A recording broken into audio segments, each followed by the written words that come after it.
ബന്ധനസ്ഥനാക്കപ്പെട്ട യേശുവിനെ രാത്രിയിൽ തന്നെ മതനേതാക്കന്മാരായ മഹാപുരോഹിതന്മാരുടെയും നിയമജ്ഞരുടെയും മുമ്പിൽ ഹാജരാക്കി. അവർ യേശുവിനെതിരെ കള്ളസാക്ഷികളെ നിർത്തി ദൈവനിന്ദ ആരോപിച്ചു. യേശു സ്വയം ദൈവപുത്രനാണെന്ന് പ്രഖ്യാപിച്ചപ്പോൾ മതനേതാക്കൾ അത് ദൈവനിന്ദയായി കണക്കാക്കുകയും അദ്ദേഹത്തെ മരണശിക്ഷയ്ക്ക് വിധിക്കുകയും ചെയ്തു. എന്നാൽ റോമൻ നിയമമനുസരിച്ച് മരണശിക്ഷ നടപ്പിലാക്കാൻ റോമൻ അധികാരികൾക്ക് മാത്രമേ അധികാരമുള്ളൂ എന്നതിനാൽ അവർ യേശുവിനെ റോമൻ ഗവർണറായിരുന്ന പൊന്തിയോസ് പീലാത്തോസിന്റെ അടുത്തേക്ക് കൊണ്ടുപോയി. പീലാത്തോസ് യേശുവിനെ ചോദ്യം ചെയ്തു. യേശുവിൽ കുറ്റം കണ്ടെത്താൻ അദ്ദേഹത്തിന് കഴിഞ്ഞില്ല. യേശുവിനെ വിട്ടയക്കാൻ പീലാത്തോസിന് ആഗ്രഹമുണ്ടായിരുന്നു.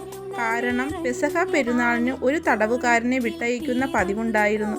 പീലാത്തോസ് ജനങ്ങളോട് ചോദിച്ചു, നിങ്ങൾക്ക് ആരെയാണ് വേണ്ടത്, യേശുവിനെയോ അതോ കുപ്രസിദ്ധനായ ബറബാസിനെയോ? എന്നാൽ മതനേതാക്കന്മാരുടെ പ്രേരണയാൽ ജനക്കൂട്ടം ബറബാസിനെ വിട്ടയക്കുക, യേശുവിനെ ക്രൂശിക്കുക എന്ന് ഉറക്കെ വിളിച്ചു പറഞ്ഞു. നിരപരാധിയായ ഒരുവനെ ക്രൂശിക്കാൻ വിധിക്കുന്നതിൽ പീലാത്തോസിന് മനസ്സ് വന്നില്ല. അദ്ദേഹം തൻ്റെ കൈ കഴുകിക്കൊണ്ട് പറഞ്ഞു, ഈ മനുഷ്യൻ്റെ രക്തത്തിൽ എനിക്ക് ഉത്തരവാദിത്തമില്ല. അങ്ങനെ ജനക്കൂട്ടത്തിൻ്റെ ആഗ്രഹത്തിന് വഴങ്ങി യേശുവിനെ ക്രൂശിക്കാൻ പീലാത്തോസ് കൽപ്പിച്ചു.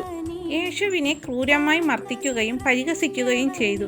അദ്ദേഹത്തിൻ്റെ തലയിൽ മുൾക്കിരീടം വച്ച് യഹൂദന്മാരുടെ രാജാവ് എന്ന് എഴുതി ഒരു ഫലകം കഴുത്തിൽ കെട്ടി പുരുഷമായി ഗൊൽഗോഥ എന്ന മലയിലേക്ക് നടക്കാൻ നിർബന്ധിച്ചു.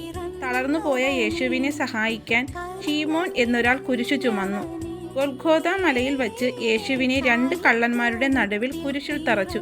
കുരിശിൽ കിടക്കുമ്പോഴും യേശു തൻ്റെ ശത്രുക്കൾക്ക് വേണ്ടി പ്രാർത്ഥിച്ചു.